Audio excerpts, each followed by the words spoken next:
बऱ्याच जणांनी बघितलेला असेल किंवा तुमच्या पाठ्यपुस्तकात तो ऑलरेडी आहेच. बरोबर, मागच्या तासाला तुम्हीच बऱ्याच जणांनी म्हटलं की सर आम्हाला जास्त थोडा अवघड जातो.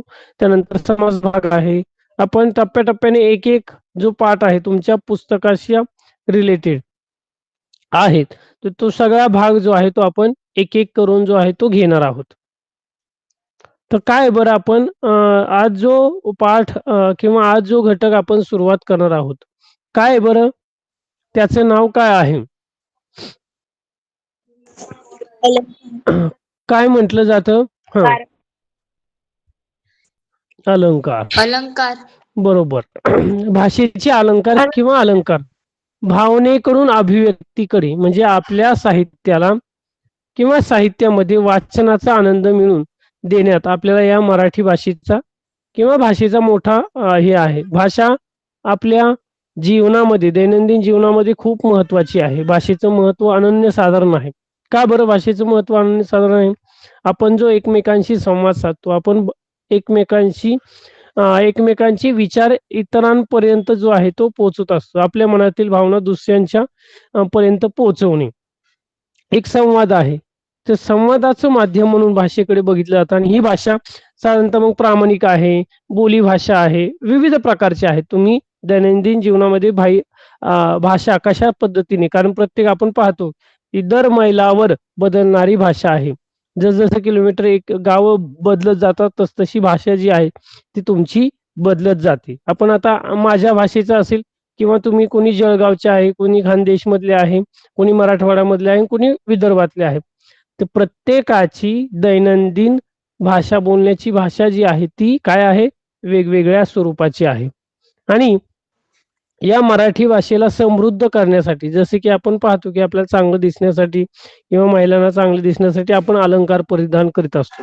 तर तशाच पद्धतीने एक मराठी भाषेला समृद्ध करण्यासाठी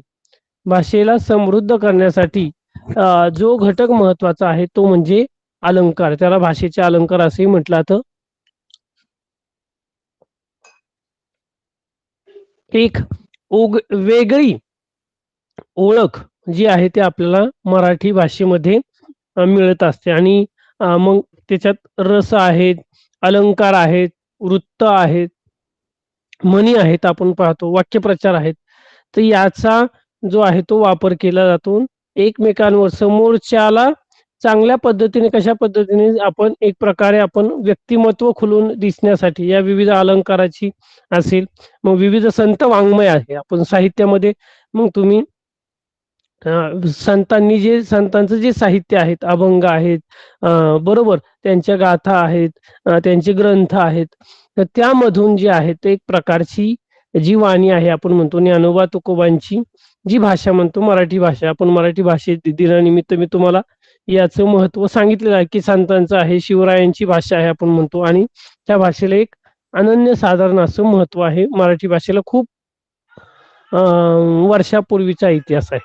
तसंच या भाषेमध्ये बोलण्यासाठी साहित्याची भाषा ज्या घटकामुळे वेगळी ठरते तो घटक म्हणजे एक प्रकारचा अलंकार आहे. आणि या अलंकाराची माहिती आज आपण घेणार आहोत. आता भाषेचे आणि त्याचे जे दोन प्रकार पडतात अलंकाराची जी आहेत, शब्दालंकार आणि अर्थालंकार. सर्वांना दिसते screen? Yes sir. Yes sir. हा, तर तुम्हाला जर वाटलं तुमच्याकडे वही पेन असेल तर थोडक्यात तुम्ही प्रकार व्याख्या जर एखादी लिहायची असेल किंवा शब्द रचना तुमचं स्वतःचे टाचन काढायचं असेल नोंदी, तर तुम्ही लिहून घेऊ शकता. भाषेचे अलंकार त्यांचे प्रकार हे दोन प्रकारचे आहेत. मग शब्दालंकार, अर्थालंकार, त्याला तुम्ही इंग्लिशमध्ये ब्युटी ऑफ वर्ड्स असेल, ब्युटी ऑफ मिनिंग असेल, तर अशा पद्धतीने जे आहे ते तुम्ही संबोधत असतात. आता शब्द अलंकार कशाला म्हटलं जातं? साधारणतः शब्दांच्या विशिष्ट रचनेतून नाद निर्माण होतो त्याला शब्द अलंकार असे म्हणतात. शब्दांच्या विशिष्ट रचनेतून नाद प्राप्त होतो. जसे की मराठीची मुळाक्षर आहे अ, आ, इ, हे आपण पाहतो की स्वर आहे, व्यंजन आहे, स्वरादी आहेत, बरोबर. तर याच्या मधून जो आहे तो जेव्हा या सगळ्यांचा एकत्र स्वर आणि व्यंजन एकत्र मिळून जेव्हा शब्द तयार होतो आणि त्या शब्दाची विशिष्ट रचना अशी तयार होते आणि त्या रचनेमध्ये जेव्हा नाद निर्माण होतो त्याला शब्दालंकार असे म्हणतात. मग या शब्दालंकाराचे तीन चार साधारणतः तुम्हाला यावर्षी 3 प्रकार आहेत, यमक, अनुप्रास, श्लेष. तर हे 3 प्रकार जे आहेत ते शब्दालंकाराचे पडतात. अर्थालंकार कशाला म्हटलं तर ब्युटी ऑफ मिनिंग. तर शब्दातून व्यक्त होणाऱ्या अर्थामुळे जेव्हा शब्दातून व्यक्त होणाऱ्या अर्थामुळे सौंदर्य प्राप्त होते. उदाहरणार्थ आपण त्याला अर्थालंकार का उपमा, उत्प्रेक्षा, रूपक, उपनहुती, व्यतिरेक, चेतना, गुणोक्ती आपण परीक्षेला तुम्ही स्कॉलरशिपच्या परीक्षेच्या वेळेस आपण बऱ्याच विविध प्रकारची उदाहरणं वगैरे बघितलेली होती की कशा पद्धतीचे आहे भाषेचे अलंकार काय आहे की त्याचे थोडक्यात स्वरूप आपण जे आहे ते अभ्यासलेलं होतं. तर सुरुवातीला शब्दालंकार म्हणजे काय तर शब्दांच्या विशिष्ट रचनेतून नाद निर्माण होतो आणि अर्थालंकार म्हणजे काय तर शब्दांमधून व्यक्त होणाऱ्या अर्थांमुळे जेव्हा सौंदर्य प्राप्त होते तेव्हा अर्थालंकार असे म्हणतात. उपमा, उत्प्रेक्षा, रूपक, अपनहुती, व्यतिरेक आणि चेतना, गुणोक्ती असे हे अर्थालंकाराचे प्रकार हे आपल्याला अभ्यासायचे आहेत. एक एक आपण शब्दालंकार पाहणार आहोत आणि शब्दालंकाराचे प्रकार. मग शब्दालंकार शब्दांचे आणि अक्षरांचे संगीत कशा प्रकारचे आहेत पहा. जेव्हा शब्दातील अक्षरांच्या विशिष्ट मांडणीमुळे कवितेला किंवा वाक्याला एक स्वरूपाचा नाद आणि लय प्राप्त होते तेव्हा तिथे शब्दालंकार असतो. जेव्हा एखाद्या अक्षरांच्या विशिष्ट मांडणीला कवितेतील किंवा वाक्यातील एक नाद आणि लय प्राप्त होते तेव्हा तिथे शब्दालंकार असा असतो. हा भाषेचा बाह्य शृंगार सुद्धा म्हटलं जातं. एक प्रकारचा भाषेचा शृंगार, एक प्रकारची सजवली जाते भाषा का म्हणींद्वारे असेल. या अलंकारामुळे जे आहे ते एक प्रकारे भाषेला अनन्य साधारण असं महत्व प्राप्त होतं की एक भाषा समृद्ध होते. आणि आपण पाहतो की विविध प्रकारचे मग तुम्ही चित्रपटाच्या माध्यमातून असेल, नाटकांच्या माध्यमातून असेल तर समोरच्याला जे आहे तर विनोदी किंवा लयबद्ध रीतीने आपण पाहतो की एक वेगळ्या प्रकारची जास्त आपण कंटाळवाणी नाही म्हणत किंवा जास्त गंभीर अशा स्वरूपाची नाही की समोरच्याला जी आहे ती भावणारी अशा स्वरूपाची शब्दरचना जी आहे ती आपण या भाषेमध्ये वापरली जाते. या अलंकारा स्वरूप जे आहे ते समोरच्याचं व्यक्तिमत्व जे आहे ते खुलून दिसत असतो जेव्हा जो या अलंकाराचा शब्द प्रयोग करत असतो. विविध पद्धतीने उदाहरणं असतील तर आपण याची माहिती जी आहे ती आज आपण पाहणार आहोत. यमक अलंकार काय? यमक अलंकार म्हणजे नक्की यमक अलंकार कशाला म्हटलं जातं तर कवितेच्या चरणाच्या शेवटी, मध्य किंवा ठराविक ठिकाणी एक किंवा अनेक अक्षरे वेगळ्या अर्थाने आल्यास तेथे यमक अलंकार जो आहे तो होतो. काय दिलंय? कवितेच्या चरणाच्या शेवटी, बरोबर, मध्ये किंवा ठराविक एखाद्या ठिकाणी एक किंवा अनेक अक्षरे वेगवेगळ्या अर्थाने वापरली जातात. परिपरी आता तुम्ही पाहता इथे साधारणतः उदाहरण दिलेलं आहे तर तेथे यमक हा अलंकार होतो. तो कशा पद्धतीने काय या कवितेच्या चरणामध्ये मध्ये आहे, शेवटला आहे किंवा विशिष्ट ठिकाणी याचे एकच अक्षर पण वेगवेगळ्या अर्थाने वापरलेलं आहे तेव्हा यमक अलंकार होतो. मना चंदनाचे परी तवा झिजवावे, परी अंतरी सज्जना निभवावे. परी हा शब्द साधारणतः दोन्ही ओळींमध्ये आलेला आहे. आता मना चंदनाचे परी जे आहे ते झिजवायचे, आपलं मन जे आहे ते संत परंपरेचे आपण पाहतो की संत एक चंदना परी जे आहे ते एक प्रकारचे झिजवतात. चंदन ज्या वेळेस दगडावर आपण काय करतो घासतो तर त्याचा लेप तयार होतो. परी अंतरी सज्जना निनवावे. काय बरं परत नंतर दुसऱ्या ओळीचा मिनिंग कोण सांगते? परी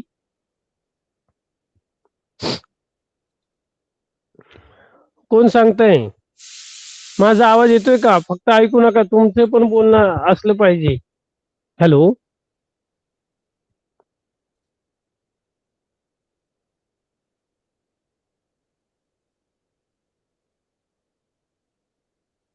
हॅलो तुमचा कोणाचाच आवाज येत नाही की माझा आवाज येतोय का तुम्हाला सर्वांना? Yes sir.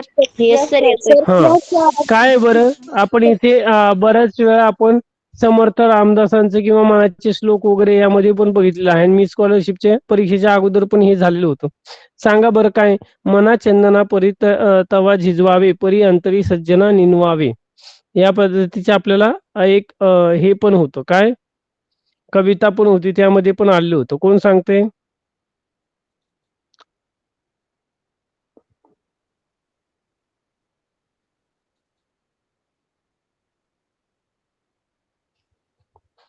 झाले, परत आवाज येईना.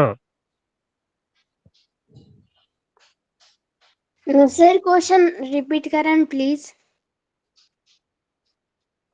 इथे जे उदाहरण, एकच मिनिट हा, आपल्याकडे मी पुस्तक,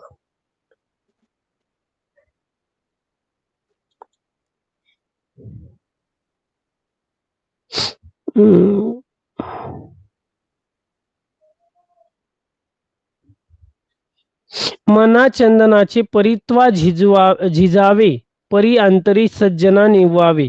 या ओळींचा तुमच्या शब्दात साधारणतः शब्दशः अर्थ काय आहे? मना चंदनाचे परित्वा झिजावे, परी अंतरी हे समर्थ, आपण समर्थ रामदासांच्या याच्यामधले दिलेलं आहे, दासबोध मधले मनाचे श्लोक मधला आहे का?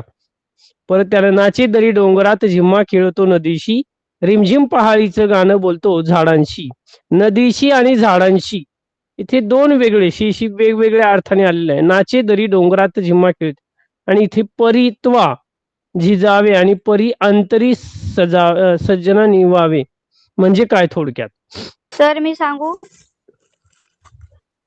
हो, मला कारण तुमच्याकडून पण काही ज्या गोष्टी आहेत त्या, हा, माणसाने चंदनासारखे झिजून दुसऱ्याला आनंद दिला पाहिजे. बरोबर. त्यानंतर आपण दिव्याचं पण उदाहरण घेऊ शकतो. बरोबर, दिवा स्वतः जळतो आणि इतरांना प्रकाश देत असतो. तसे संतांचे जे आचरण आहे, आपण विविध पद्धतीने साधारणतः त्यांच्या याच्यातून ते काय करतात, स्वतः झिजतात आणि इतरांना जो आहे तो सुगंध देत असतात. तसंच चंदन आहे. चंदन काय करत असतं, स्वतः आपण उगळल्यानंतर तो स्वतः झिजतो, राईट, आणि इतरांना काय करत असतो, मना चंदनाचे परित्वा झिजावे. आणि मनुष्याचं जे आहे एक प्रकारचं कशा स्वरूपाचं आहे, चंदन ज्या वेळेस दगडावर आपण काय करतो, घासतो त्याला, राईट, तर त्याचा जो आहे तो काय एक लेप तयार होतो, आणि तो आपण त्याचा सुगंध जो आहे तो चंदनाचा लेप आपण चेहऱ्यावर वगैरे जे आहे ते साधारणतः लावतो. परी अंतरी सज्जना निनवावे, आणि आपण पाहतो की साधारण त्याचं अंतरंग जे आहे ते एक प्रकारचं साफ आहे, स्वच्छ आहे, आणि सुगंध जो आहे तो किती सुंदर आहे. तो स्वतः झिजतो आणि इतरांना काय करत असतो, सुवास देत असतो. पुढे नाचे दरी डोंगरात, पुढचं जे उदाहरण आहे सांगा. नाचे दरी डोंगरात झिम्मा खेळतो नदीशी, रिमझिम पहाडीचं गाणं बोलतो झाडांशी. यामध्ये पण दोन आलेले आहेत शेवटचे, म्हणजे कवितेच्या चरणामध्ये शेवटला किंवा मध्ये किंवा विशिष्ट ठिकाणी असे एकच शब्द अनेक अर्थाने वेगवेगळ्या अर्थाने वापरलेले आहेत. आता इथे पहिल्या ओळीतला अर्थ आणि दुसऱ्या ओळीतला अर्थ कोणत्या वेगवेगळ्या, सांगा बरं. आता मी त्याचं तुम्हाला अर्थ साधारणतः सांगितलं पूर्ण. मग आता पहिल्या परीचा आणि नंतरच्या परीचा काय शब्दशः अर्थ?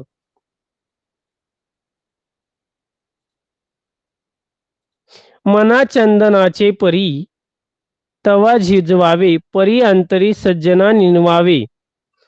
या ओळींचा शब्दशः अर्थ काय आहे, किंवा हे दोन अर्थाने कोणत्या दोन अर्थाने वापरले आलेले आहे, सांगा पटकन. आता दोन्हींचा अर्थ मी सांगितलाय साधारणतः, पण परत एकदा तुम्ही कोणत्या याने वापरलाय?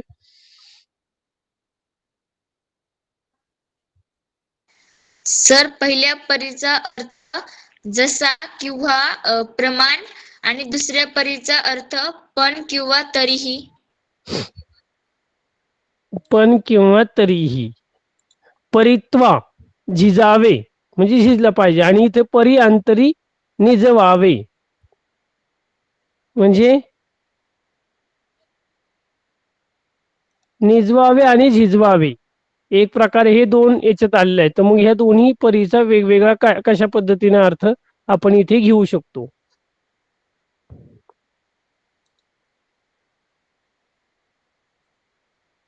म्हणा सज्ज, आपण समर्थ रामदासांचे त्यामध्ये आलेले आहेत, बरोबर. काय मग त्या दोन्हींचा मला तुम्हाला याच्यातून दोन्ही मधला जो आहे तो फरक कळला पाहिजे, कारण तुम्हाला पुढे जाऊन सुद्धा जे आहे ते विविध प्रकारची उदाहरणं आहे आणि त्या उदाहरणांमधून तुम्हाला त्या दोन्हींचा डिफरन्स फरक समजला पाहिजे. आणि सारखे शब्द आपण पाहतो की बऱ्याच वेळा कवितेमध्ये कवितेच्या रचनेमध्ये पण सारखे सारखे शब्द येतात आणि ती शब्दरचना जेव्हा बऱ्याच वेळा येते तर तुम्हाला तिथे जे आहे तर काय करता आलं पाहिजे, त्यातला फरक किंवा त्या गोष्टीचे जे आहे ते साधारणतः ते सांगता आलं पाहिजे, बरोबर. किंवा त्यातला फरक तुम्हाला साधारणतः जो आहे तो समजला पाहिजे. मग सांगा बरं काय आहे मग. एक परी कशासाठी आलेला आहे आणि दुसरा परी कशासाठी आलेला आहे? सर पहिल्या परीचा अर्थ जसा किंवा प्रमाण आणि दुसऱ्या परीचा अर्थ पण किंवा तरीही. पण किंवा तरीही अशा पद्धतीने आलेला आहे. आता पुढे दुसऱ्या ओळीत नाचे दरी डोंगरात झिम्मा खेळतो नदीशी. नाचे दरी डोंगरात, नदी डोंगरांमध्ये जे आहे ते दरी खोऱ्यामध्ये काय एक प्रकारचा झिम्मा जो आहे तो नदीशी खेळत आहे. आपण दऱ्यामधलं जेव्हा पाणी झुळझुळ जेव्हा वाचतं की नाचे दरी डोंगरात झिम्मा खेळते नदीशी, हा जो नदीचं जे पाणी आहे जेव्हा दऱ्या डोंगरातून जे आहे ते एक प्रकारचं वाहत खळखळत जात असतं, ते एक प्रकारचा झिम्मा खेळत आहे. रिमझिम पहाडीचं गाणं बोलतो झाडांशी. आणि जेव्हा पाऊस पडत असतो रिमझिम आपण पाऊस पडत असतो तर ते गाणं एक प्रकारचं जे आहे ते झाडांशी बोलताना आपल्याला दिसून असतं. यामध्ये या शेवटचे दोन शब्द जे दिलेले आहेत त्यांचा वेगवेगळा कशा पद्धतीने अर्थ आलेला आहे?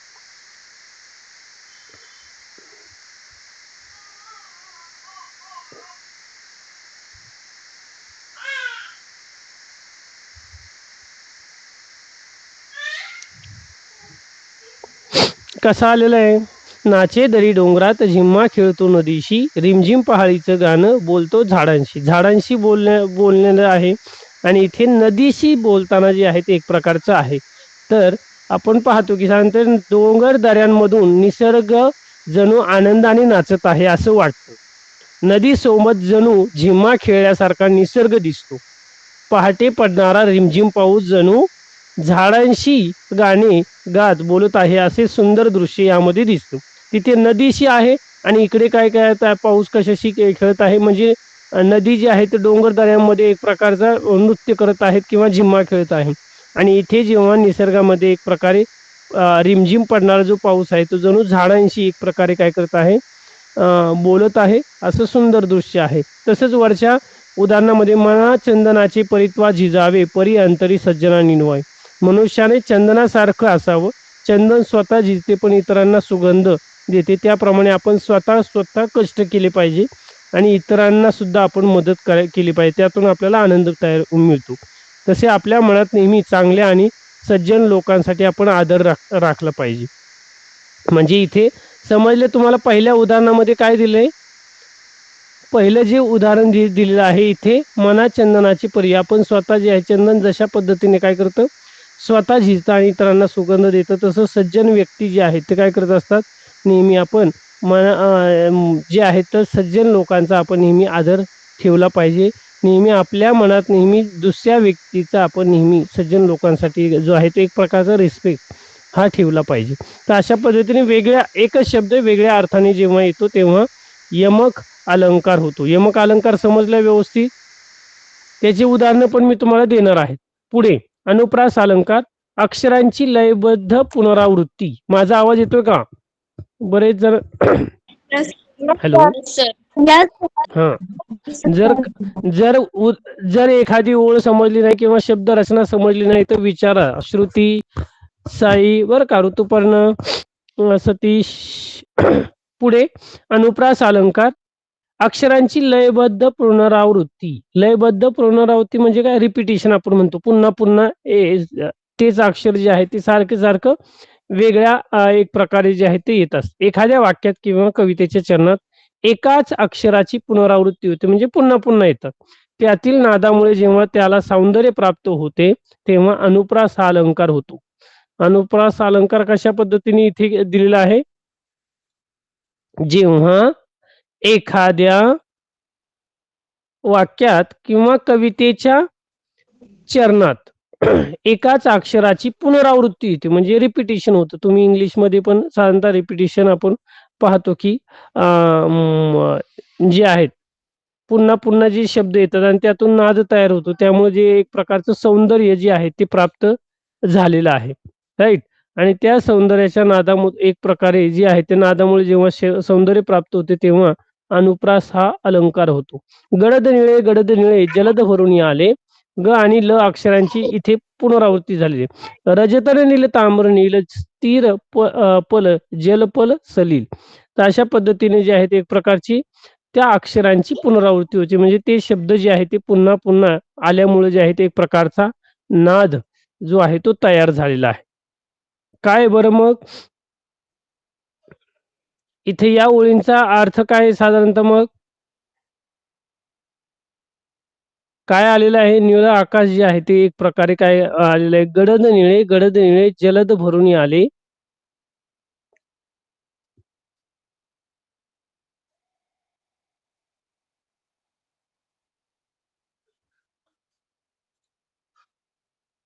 समृद्धी सांगशील?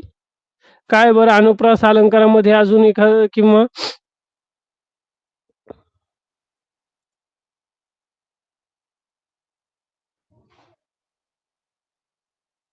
काय सांगता येईल मग? आकाशात गडद निळ्या रंगाचे ढग पटकन भरून आले.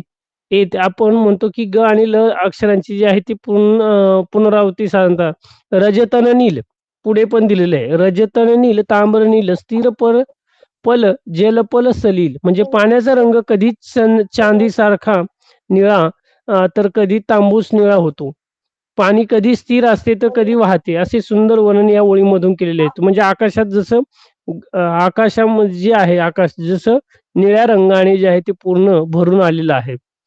गडद आणि जलद म्हणजे खूप वेगाने आलेलं आहे आणि गडद म्हणजे डार्क आपण म्हणतो. तसं दुसऱ्या ओळीमध्ये रजतन नील ताम्र नील स्थिर पल जलपल सलील पाण्याचा रंग कधी चांदीसारखा आपण म्हणतो की साधारण चांदीसारखा निळा दिसतो तर कधी तांबूस जे आहे ते ताम्र प्रकारचा आणि रजनील म्हणजे चांदीसारखा निळा आणि जो आहे तो तांबूस एक प्रकारचा दिसतो. पाणी कधी वेगाने म्हणजे स्थिर आहे कधी वेगाने वाहत आहे असं वर्णन या दोन ओळींमधून जे आहे ते केलेलं आहे. तर तिथे तुम्हाला अनुप्रास अलंकार होतो. अनुप्रास अलंकार ओळखण्याचं तुम्हाला फक्त काय करायचे अक्षर सारखे आणि वेगळ्या त्याची पुनरावृत्ती होते हे लक्षात ठेवायचे. आणि समजा जर तुम्हाला अनुप्रास अलंकाराची व्याख्या लिहून तुम्हाला त्याचं उदाहरण लिहा तर साधारणतः हे जे साधे सोपे तुम्हाला पुस्तकामध्ये जे उदाहरणं दिलेली आहेत ते लक्षात ठेवा किंवा अजूनही तुम्हाला मी उदाहरणं देणार आहे त्याच्यातलं जे साधं सोपं उदाहरण तुमच्या लक्षात राहील ते उदाहरण तुम्ही ती ओळ जी आहे ती लिहू शकता. इथे पण गडद निळे गडद निळे जलद भरून आले ही ओळ सुद्धा साधारणतः तुमच्या लक्षात राहील. अनुप्रास अलंकार काय आहे ते एखाद्या वाक्यात किंवा कवितेच्या चरणात एकाच अक्षराची पुनरावृत्ती होऊन त्यातील नादामुळे जेव्हा त्याला सौंदर्य प्राप्त होते तेव्हा अनुप्रास हा अलंकार होतो असं आपण पाहतो की साधारणतः रिपिटिशन होते. हे लक्षात राहिलं पाहिजे. समजले अनुप्रास अलंकार? Yes sir. त्याचं उदाहरण समजलंय? पुढचा आता हे दोन जे अलंकार आहे साधारणतः तुम्हाला पुस्तकामध्ये दिले तर या दोन अलंकाराचा आपल्याला इथे अभ्यास करायचा. आता पुढचे अर्थालंकार आपण पाहणार आहोत. सुरुवातीला एकच मिनिट. यमक अनुप्रास श्लेष अलंकार तुम्हाला शक्यतो नाहीये. हे दोन अलंकारच या वर्षी तुम्हाला साधारणतः आहे. अर्थालंकार कल्पनेची आणि अर्थाची खोली. अर्थालंकारात शब्दांच्या बाह्य नादापेक्षा त्यातून निर्माण होणारा अर्थ दोन्ही वस्तूंमधील तुलना आणि कवीची कल्पकता यावर भर दिलेला असतो. हा भाषेचा आंतरिक शृंगार आहे. म्हणजे अर्थालंकारामध्ये काय केलं बाह्य नादापेक्षा त्यातून निर्माण होणारा अर्थ जेव्हा दोन वस्तूंची तुलना किंवा त्या कवीची कल्पकता यावर जे आहे ते साधारणतः भर दिला जातो तेव्हा अर्थालंकार. आता अर्थालंकाराचे 4 मुख्य आधारस्तंभ आहेत तुम्हाला दिलेला असेल. हा आंबा साखरेसारखा गोड आहे. आंबा कसा आहे साखरेसारखा गोड आहे म्हणजे आंब्याची तुलना कशाशी केलेली आहे त्याची गोडीची साखरेशी केलेली आहे. उपमेय, उपमान, समान धर्म आणि साम्यवाचक शब्द साधारणतः. उपमेय आणि उपमान मध्ये बऱ्याच जणांना काही कन्फ्युज होतं की तुम्ही गोंधळून जाता की उपमेय म्हणजे नक्की काय, उपमान म्हणजे नक्की काय. तर उपमेय म्हणजे ज्या वस्तूला उपमा दिलेली असते म्हणजे नाव दिलेलं असतं तो आंबा. ज्या वस्तूला कशाला उपमा दिलेली आहे? आंब्याला. कशाची उपमा दिलेली आहे? उपमान म्हणजे काय? ज्या वस्तूची उपमा दिलेली असते ती. म्हणजे आंब्याला उपमा कशाची दिलेली आहे? साखरेची. आंबा कसा आहे? साखरेसारखा गोड आहे. बरोबर. अमृताहुनी गोड नाम तुझे देवा. आपण हे एक उदाहरण साधारणतः आहे. अमृताहुनी गोड नाम तुझे देवा. देवाचं नाव कशासारखं आहे? अमृताहुनी गोड नाम. देवाचं नाम हे अमृतापेक्षाही गोड आहे. आपण नामस्मरण साजरं करतो की रामकृष्ण हरी साधारणतः राम राम आपण हे करतो की हे जे आहे की अमृताहुनी हा अभंग सुद्धा आहे की अमृताहुनी गोड नाम तुझे देवा. देवाचं नामस्मरण करताना जसं काय अमृत पिल्यानंतर आपल्याला जी तृप्ती किंवा जे समाधान प्राप्त होतं आपण होतो तसंच देवाचं नामस्मरण करताना सुद्धा एक प्रकारची गोडी जी आहे ते तशीच. तसंच आंबा जो आहे तो एक प्रकारचा आपण पाहतो की हापूस आंबा घेतला, केशर आंबा घेतला, बदामी आंबा तुम्हाला जो आवडतो तो आंबा, पण तो गोड जेव्हा असतो तो एक प्रकारे साखरेसारखाच गोड लागतो. म्हणजे उपमेय म्हणजे काय? की ज्याची तुलना ज्याच्याशी केलेली आहे तो, ज्याला उपमा दिलेली आहे तो. आणि उपमान म्हणजे काय? ज्याच्याशी ज्या वस्तूची आपण उपमा दिलेली आहे. कशाची उपमा त्याला दिलेली आहे तर तो. आता यामधला समान गुणधर्म काय आहे? गोडी, स्वीटनेस म्हणतो आपण, चव. आणि साम्यवाचक शब्द कोणता आहे? तर सारखा. कशासारखा आहे? आंबा हा साखरेसारखा गोड आहे. आंबा, साखर आणि सारखा आणि गोड. साधारणतः तुम्हाला हे शब्द वेगवेगळे करता आले पाहिजे. हे खूप महत्वाचं आहे. तुम्ही जर लिहित असाल उपमेय, उपमान, समान गुणधर्म आणि साम्यवाचक शब्द तर हे साधारणतः लक्षात ठेवायचे. समजले? का लिहायचं असेल तर लिहून घेऊ शकता.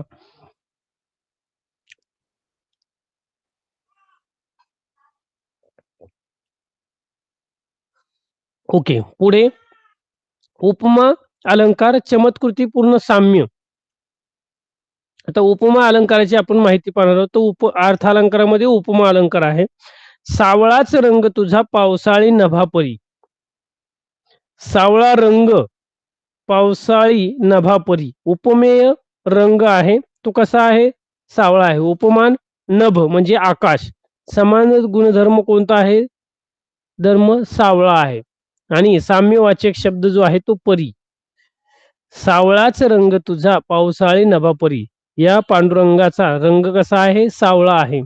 आणि तो एक प्रकारच्या आकाशातील नभ म्हणतो की नाही आपण, तुझा पावसाळी नभापरी. एक प्रकारे जो आहे तो आकाशातील नभाप्रमाणे जो आहे तो सावळा रंग एक प्रकारे जो आहे तो आहे.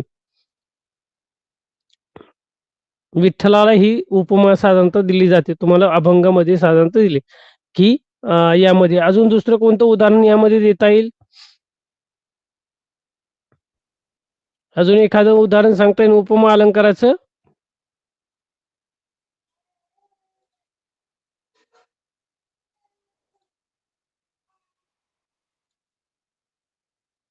समृद्धी, प्रणाली, प्रतीक्षा, बोलत चला.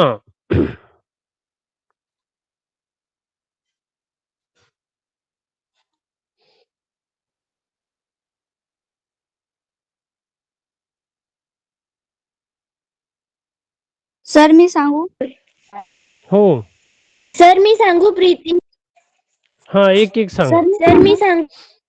समृद्धी सांग, नंतर मी प्रीती सांगू. सांग. हा, हो, एक एक.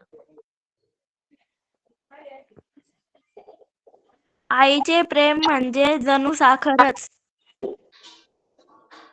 ओके. आईचे प्रेम जणू साखरच. आता यामध्ये यामध्ये मग आता उपमेय कोणता आहे? आईचे प्रेम जणू साखरच. उपमेय काय येईल? प्रेम. हा, याची प्रेम. तुम्हाला साधारणतः या चार. हा, उपमान काय येईल? थांब, अनुष्का समृद्धीचं होऊ दे, मग प्रीती सांगेल, मग तू सांग. हा, एक एक जण. समृद्धी सांग. आईचे प्रेम जणू. हा, ते जे उदाहरण सांगितलं तुम्हाला हे शब्द साधारणतः उपमेय कोणता आहे? उपमान कोणता आहे, त्यातला समान धर्म कोणता आहे हे सांगता आलं पाहिजे, बरोबर. आणि साम्यवाचक शब्द साधारणतः. पुढे प्रीती सांग बरं. तुम्ही जेव्हा वहीत लिहिणार आहात तर ते तुम्हाला काढता आलं पाहिजे. या 3 उदाहरण किंवा साधारणतः काय करायचं, पेनाने तुम्ही अंडरलाईन करू शकता, बॉक्स करू शकता, की याला काय आहे, उपमेय आहे, उपमान आहे, समान धर्म कोणता आहे. तर हे तुम्हाला साधारणतः जे आहे तर तशा पद्धतीनं त्यामध्ये त्याची फोड तुम्हाला करता आली पाहिजे. कारण तुम्हाला बऱ्याच वेळा विचारलं जाईल किंवा रिकाम्या जागामध्ये दिलं जाईल किंवा कृती दिली जाईल, की हा अलंकार ओळखा आणि यामधलं मग उपमेय कोणता आहे. तर उपमेय दिला असेल तर उपमान दिलं नसेल, समान धर्म दिला असेल तर साम्यवाचक शब्द कोणता आहे. तर अशी साधारणतः तुम्हाला हे करता येईल. सर मी वाक्य सांगू? सर हो, सर प्रीती मी सांग. वाक्य सांगू प्रीत. प्रीती सांग. प्रीती सांग, मग नंतर अनुष्का सांगेल. सुंदर आहे. तिचे अक्षर मोत्यासारखे सुंदर आहे. अगदी बरोबर आहे. तिचं अक्षर कशासारखं आहे, मोत्यासारखं सुंदर आहे. बरोबर. एखाद्या वस्तूची किंवा व्यक्तीची तुलना जी आहे ती इतरांशी जेव्हा केली जाते तेव्हा उपमा हा अलंकार होतो. बर, आता अनुष्का सांग. हो सर. आभाळागत माया तुझी आम्हा राहू दे. त्याचं उपमेय म्हणजे माय आम्हावरी आणि राहू दे. उपमान आभाळ. बरोबर आहे. परत 1, 2, 3 उदाहरणं साधारणतः तुम्हाला सांगतो. तिचा चेहरा चंद्रासारखा सुंदर आहे. तिचा चेहरा चंद्रासारखा सुंदर आहे. 2, तो सिंहासारखा शूर आहे.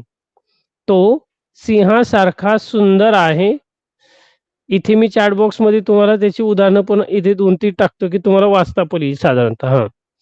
त्यानंतर तिचे डोळे कमळासारखे सुंदर आहेत. दिसते का? मी चॅट बॉक्स मध्ये तुम्हाला उदाहरणं साधारणतः दिले. आईचे प्रेम सागरासारखे विशाल आहे. आईचं प्रेम कशासारखं आहे, एक विशाल सागर आहे, अथांग सागर आहे. तर त्यासारखं ते आहे. तर त्याची मोजमाप आपल्याला करता येत नाही किंवा त्याचा शेवट किंवा अंत जो आहे तो एक प्रकारचा आपल्याला दिसत नाही. पुढे तो वाऱ्यासारखा वेगाने धावतो.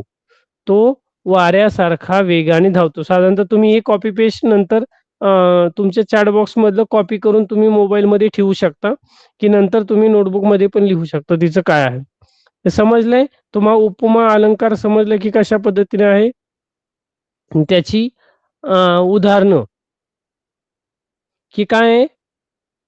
उपमेय हे उपमानासारखे एक प्रकारचे दोन्हीमध्ये साम्यवाचक शब्द जो आहे तो दिलेला आहे. कशा पद्धतीने आहे उपमेय, उपमा, समान गुणधर्म आणि साम्यवाचक शब्द.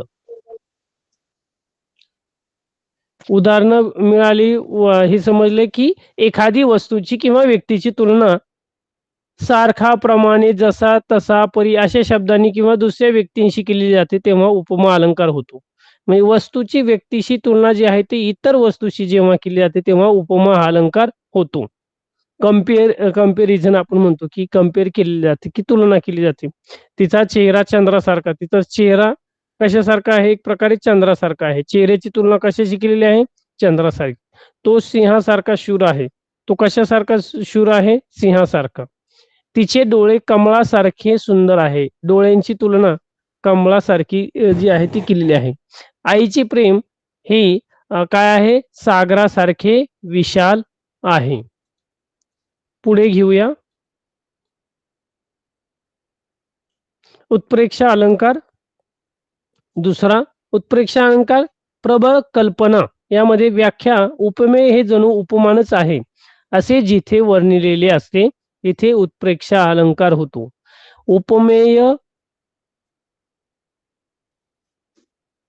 उपमेय हे जणू उपमानच आहेत असे जिथे वर्णन केलेलं असतं तिथे उत्प्रेक्षा अलंकार होतो. वैशिष्ट्ये पहा उत्प्रेक्षा अलंकाराची.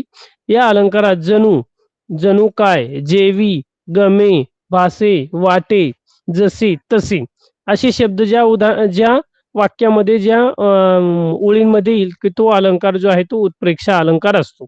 उदाहरणार्थ हा आंबा म्हणजे जणू साखरच.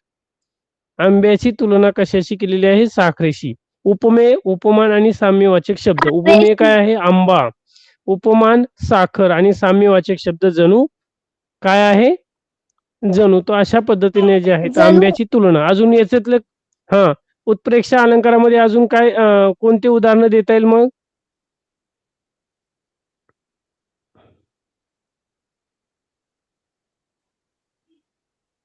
उत्प्रेक्षा अलंकाराची इथे आंबा जणू काय आहे साखरेसारखा गोड आहे. अजून दुसरा कोणता देता येईल?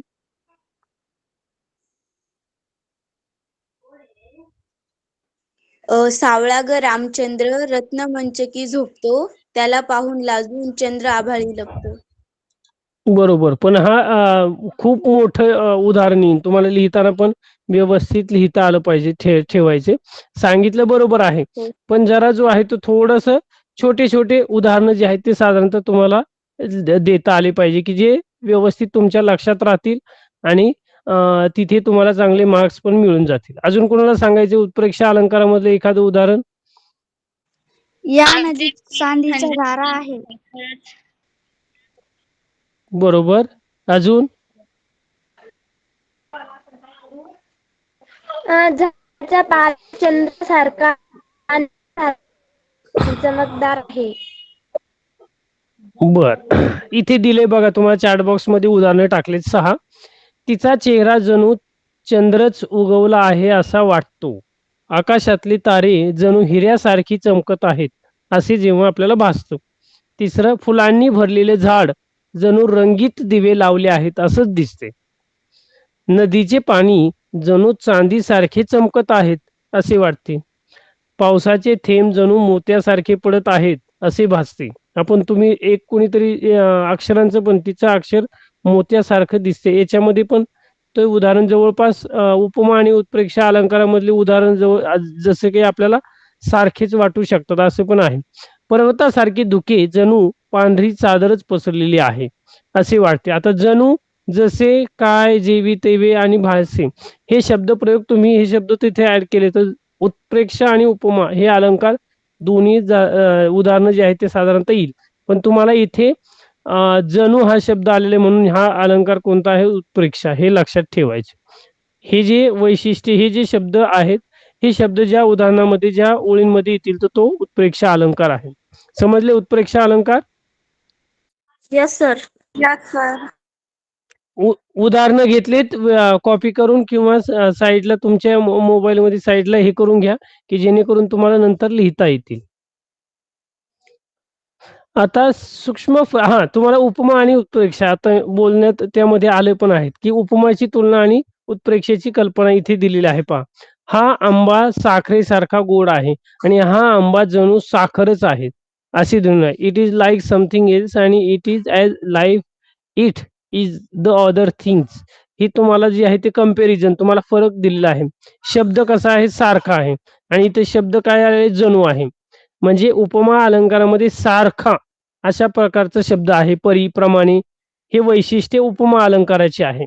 आणि उत्प्रेक्षामध्ये जणू, गमे, वाटे, जसे, तसे तर हे आहेत. समजले की यामध्ये हे शब्द प्रयोग साधारणतः आले तर तुम्हाला ह्या दोन्ही अलंकारामधले, आता बरेच जण एक दिलेला असेल आणि तुमच्या एकच उदाहरण पाठ असेल ह्या आंब्याचं. आंबा हा साखरेसारखा गोड आहे, उपमा अलंकार आहे. पुढे दिलाय की उत्प्रेक्षा अलंकार पण लिहा. तर त्याचं उदाहरण पण तुम्हाला लिहिता येईल की हा आंबा म्हणजे जणू साखरच आहे असं पण साधारणतः तुम्ही जे आहे ते हे तुलनात्मक उदाहरण चांगल्या पद्धतीने जे आहे ते लिहू शकता. फरक समजलाय? Yes sir. Yes sir. Yes sir. Yes sir. पुढे तुम्हाला त्यानंतर उदाहरणं पण दिलेली आहेत इथे तुमच्या पुस्तकामधली जी आहे ती. आईचे प्रेम म्हणजे जणू सागरच, आभाळागत माया तुझी आम्हावरी राहू दे आणि त्याचे अक्षर मोत्यासारखे सुंदर आहे. उपमेय, उपमान आणि साम्यवाचक शब्द दिलेले आहे. आता प्रत्येक जण एक एक जण इथे जे आहे ते याचे उत्तर जे आहे ते शोधतील. म्हणजे शब्दालंकाराचे 2 उदाहरणं पाहिलेत आपण आणि अर्थालंकाराचे पण 2 उदाहरणं जे आहेत ते 2 अलंकार पाहिलेले आहेत. तर साधारणतः तुम्हाला यावर्षी 4 अलंकार आहेत. पुढच्या वर्षी पण असतील आणि त्यानंतर 10वीला पण तुम्हाला जे आहे ते अलंकार येतील. मी त्याला सांगू प्रीत? उपमा आणि प्रीती एक एक सांगायचं, फक्त उपमेय सांगायचे, दुसरा जण उपमान सांगेल, तिसरा साम्यवाचक शब्द सांगेल, म्हणजे सर्वांचा नंबर जो आहे तो येईल इथे. हा,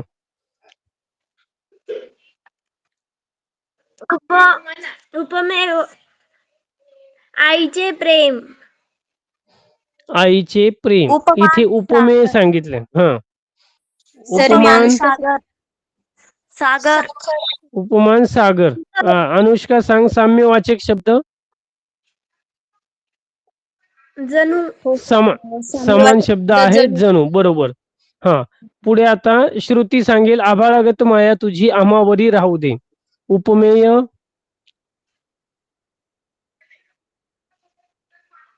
माया.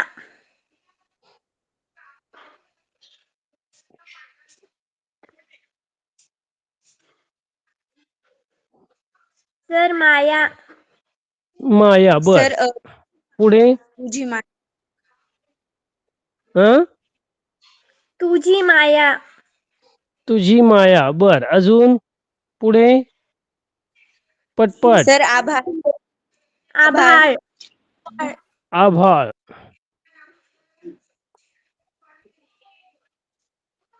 साम्यवाचक शब्द. गत गत. समान सर, गत. शब्द जो आहे तो गत. हा, त्याचे अक्षर तर त्याचे अक्षर. त्याचे अक्षर त्याचे अक्षर त्याचे अक्षर मोत्यासारखे सुंदर आहे. उपमेय सर त्याचे उपमान. सर्व मोती. साम्यवाचक शब्द सारखे. सारखे बरोबर. तर पहा, मी परत एकदा सांगतो की आईचे प्रेम म्हणजे जणू सागरच. यामध्ये उपमेय आहे आईचे प्रेम, उपमान आहे सागर, आणि साम्यवाचक शब्द आहे जणू. दुसरा आभाळागत माया तुझी आम्हावरी राहू दे. तुझी माया हा उपमेय आहे, उपमान आहे आभाळ, आणि साम्यवाचक शब्द आहे गत. त्याचे अक्षर मोत्यासारखे सुंदर आहे. उपमेय त्याचे अक्षर, उपमान मोती, आणि सारखा आहे साधर्म्यवाद. समजलंय? आता तुम्हाला जे यामध्ये दिलेलं आहे कोणता एकच उपमेय, उपमान आणि साम्यवाचक शब्द, यातले मी जे तुम्हाला उदाहरणं दिलीत तर ते तुम्हाला साधारणतः जे आहे ते शोधता आले पाहिजे यानुसार.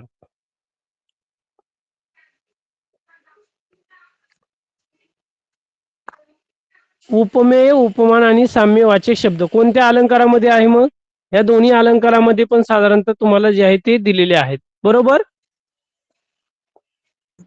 हो sir. Yes. Yes sir. Yes sir. Yes sir.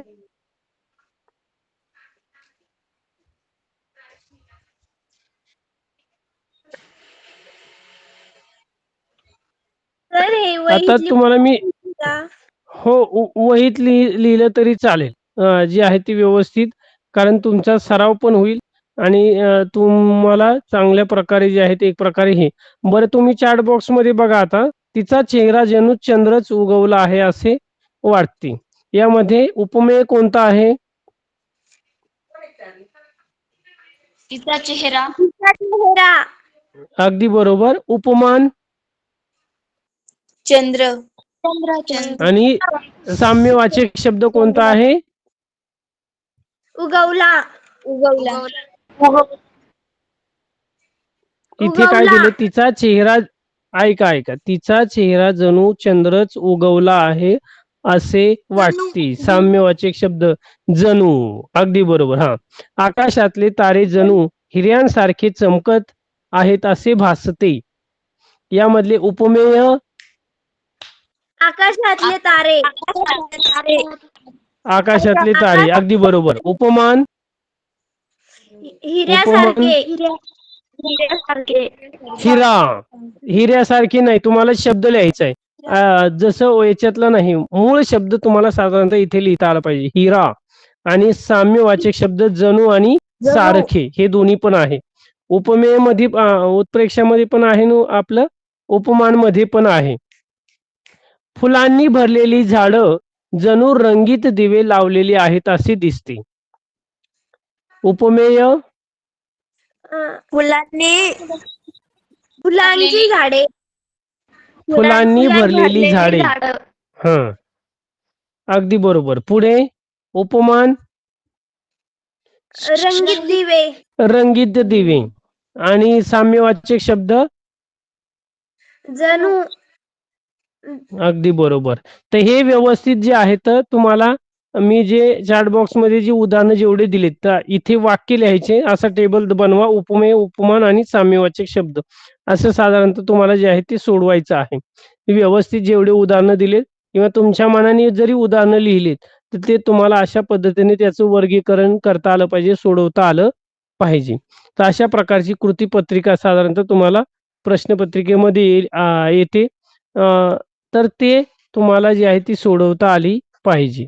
समजलंय? तर अशा प्रकारे आपण अलंकार म्हणजे काय, अलंकाराचे 2 प्रकार, अलंकाराचे मग त्यामध्ये शब्दालंकार, अर्थालंकार. आपण या अलंकाराची माहिती जी आहे ते शब्दालंकाराचे 2 प्रकार, अर्थालंकाराचे 2 प्रकार याची माहिती जी आहे ती आज बघितलेली आहे. सर्वांना समजले? यामध्ये काही तुम्हाला काही प्रश्न आहे? नो. No sir. तर थांबूया आपण इथेच. पुढच्या तासाला जे आहे ते आपण समास या विषयी जी आहे ती माहिती पाहणार आहोत. समास, समासाचे प्रकार, समासाची उदाहरणं. Okay sir. चला, सर्वांना शुभरात्र. तुम्हाला परत पुढचा पण तास असेल ना. चलो, हा, गुड नाईट सर्वांना. Good night sir. Bye. Good night sir. Bye sir. Good night sir. Bye. Bye.